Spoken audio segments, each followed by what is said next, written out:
ਕੀ ਸੂਰਤ ਹਾਲ ਹੈ ਉਹ ਦਵਾਈ ਨਾਲ ਨਾ ਗੋਲੀਆਂ ਨਾਲ ਜੀ? ਉਹਨਾਂ ਨਾਲ ਕੋਈ ਵੀ ਸਕੂਨ ਆ ਕਾਨੂੰਨ ਦੇ ਵਿੱਚ ਇਸ ਨਹੀਂ ਪੈਂਦੀ ਠੀਕ ਹੈ, ਤੇ ਇੱਥੋਂ ਆ ਵੀ ਖਿੱਚ ਨਹੀਂ ਪੈਂਦੀ ਠੀਕ ਹੈ। ਤੇ ਆ ਦਰਦ ਜਿਹੜਾ ਹੈ ਨਾ ਇਹ ਕੱਲ ਦਾ ਫਿਰ ਕੁਛ ਜ਼ਿਆਦਾ ਆ ਇੱਥੋਂ ਆ। ਕੰਧੇ ਵਾਲਾ? ਹਾਂਜੀ। ਠੀਕ ਹੈ। ਤੇ ਆ ਜਲਨ ਇਹ ਵੀ ਕੱਲ ਦੀ ਕੁਛ ਜ਼ਿਆਦਾ ਹੋਈ ਖੜੀ। ਪਹਿਲੇ ਕੰਮ ਸੀ ਜੀ? ਹਾਂਜੀ। ਅੱਛਾ, ਤੇ ਬਾਕੀ ਜਿਹੜੇ ਮਸਾਇਲ ਨੇ ਉਹ? ਬਸ ਆ ਹੱਥ ਜਿਹੜੇ ਨਾ ਇਹ ਰਾਤ ਨੂੰ ਜਿਹੜਾ ਮੁੱਠਾ ਨਹੀਂ ਬੰਨ੍ਹਣਾ ਹੀ ਹੋ ਜਾਂਦੇ ਆਕੜ ਜਾਂਦੇ ਨੇ। ਠੀਕ ਹੈ। ਹਾਂਜੀ।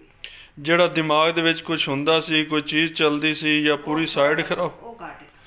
ਪੈਰਾਂ ਦੀ ਜਲਨ, ਸੇਕ ਵਗੈਰਾ, ਪਿੰਡਲੀਆਂ ਦੀ ਬੇਚੈਨੀ ਉਹਦੇ ਚ? ਹਾਂਜੀ, ਪਿੰਨੀਆਂ ਦੀ ਬੇਚੈਨੀ ਵੀ ਹੋਣੀ ਹੈ। ਠੀਕ ਹੈ। ਹਾਂ, ਪੈਰਾਂ ਦੀ ਤਲੀਆਂ ਉਹ ਵੀ ਕੁਛ ਸਕੂਨ ਹੈ। ਠੀਕ ਹੈ। ਤੇ ਸਿਰ ਦੇ ਵਿੱਚ ਵੀ ਉਹ ਵੀ ਪਹਿਲੇ ਨਾਲੋਂ ਫਰਕ ਹੈ। ਫਰਕ ਹੈ। ਹਾਂਜੀ। ਅੱਛਾ, ਇਹ ਸਾਰੇ ਮਸਲੇ ਨੂੰ ਕਿੰਨਾ ਦੇਰ ਹੋ ਗਈ ਸੀ? ਇਹਨੂੰ 10 ਸਾਲ ਹੋ ਗਏ। 10 ਸਾਲ ਹੋ ਗਏ। ਹਾਂਜੀ। ਠੀਕ ਹੈ। ਹੁਣ ਇਸ ਇਲਾਜ ਨੂੰ ਚਲਦਿਆਂ ਕਿੰਨੀ ਦੇਰ ਹੋ ਗਈ? ਇਹਨੂੰ 28 ਤਰੀਕ ਨੂੰ ਸ਼ੁਰੂ ਹੋਇਆ ਜੀ। ਤੇ 28 ਨੂੰ ਮਹੀਨਾ ਹੋ ਗਿਆ ਨਾ। ਜੀ ਜੀ। ਤੇ ਹੁਣ ਤੇ 4 ਦਿੱਤੇ। ਤੇ ਹੁਣ ਕਿੰਨੇ % ਜ਼ਹਿਨੀ ਤੌਰ ਤੇ, ਯਾਨੀ ਤੁਸੀਂ ਮੈਂਟਲੀ ਕਿੰਨੇ % ਮੁਤਮਿਨ ਹੋ? 10, 20, 50, 100, 70 ਜਾਂ ਕਿੰਨੇ?